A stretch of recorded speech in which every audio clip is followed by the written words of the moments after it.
Welcome back sa aking YouTube channel, Jeremy's TV, Manila. Anyway guys, wala na pong bayad to, libre lang. Tulungan na lang din sa kapwa mo. Alright? Thank you very much po. So ang topic natin ngayon for today's reflection o ang magandang balita sa araw na ito. Naranasan mo na ba yung pagpasok mo ng trabaho, di ba? Yung tila ba pagod ka na. Lalo na po dito sa Metro Manila, sobrang napakahirap ng transportation. Yung pag-aabang pa lang ng jeep o yung pag-aangkas mo, di ba, sa mga motor, pahirapan na po. Kaya ganyan po ang nararanasan ng mga manggagawa. Yung tila ba wala ka pa sa opisina, pero pagod na pagod ka na, di ba?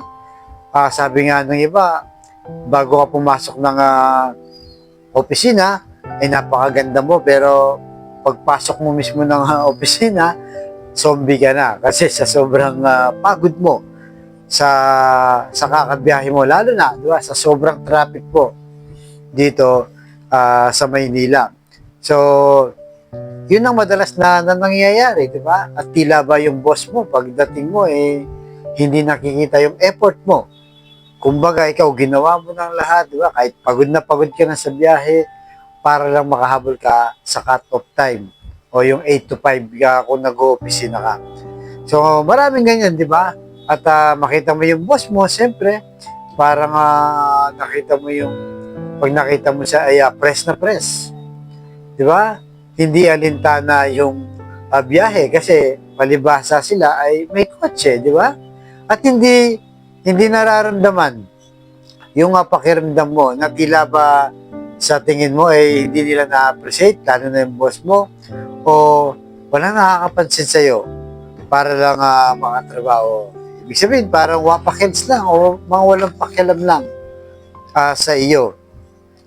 Pero may magandang Bible verse tayo dyan na kung saan ay para hindi ka masiraan ng loob sa kakapasok mo sa iyong trabaho at sa iyong tungkulin. Ang sabi sa Colossus, chapter 3, verse 23, ano man ang gawin nyo ito ng buong katapatan na parang ang Panginoon ang pinaglilingkuran nyo at hindi ang tao.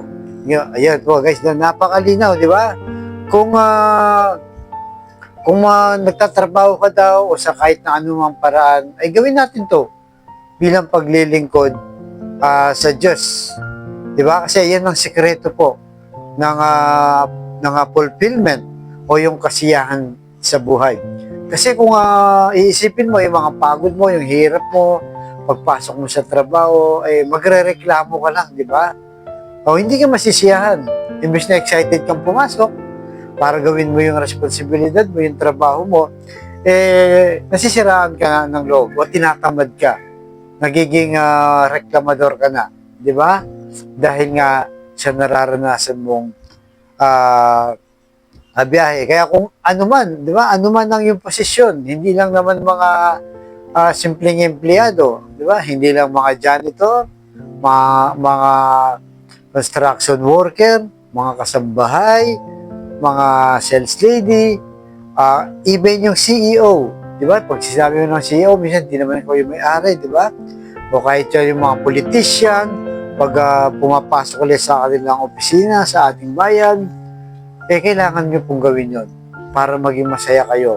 Kumbaga, huwag mo na iisipin yung sakripisyo mo, yung pagod mo, gawin mo na lang kahit walang nakakakita sa iyo o nakaka-appreciate. Merong isang nakaka-appreciate niya, no? Isang audience ang nakakakita sa iyo lagi. Wala nang iba kundi ng ating Panginoong Hesus o ang ating Diyos. Yan po, kaya kung napapansin mo, di ba, yung mga kasama mo sa trabaho, parang nandadaya na, di ba, ginugulangan ka na, ayahan mo lang. Di ba, kasi pag gumaya ka sa kanila, wala ka na rin pinag-iba. Kaya nga sabi doon sa binasa natin sa Colossus, ay gawin mo ng tapat ang iyong tungkulin. Di ba, kahit na maliit na ang sweldo mo, malaki ang sweldo mo, parehas lang yan.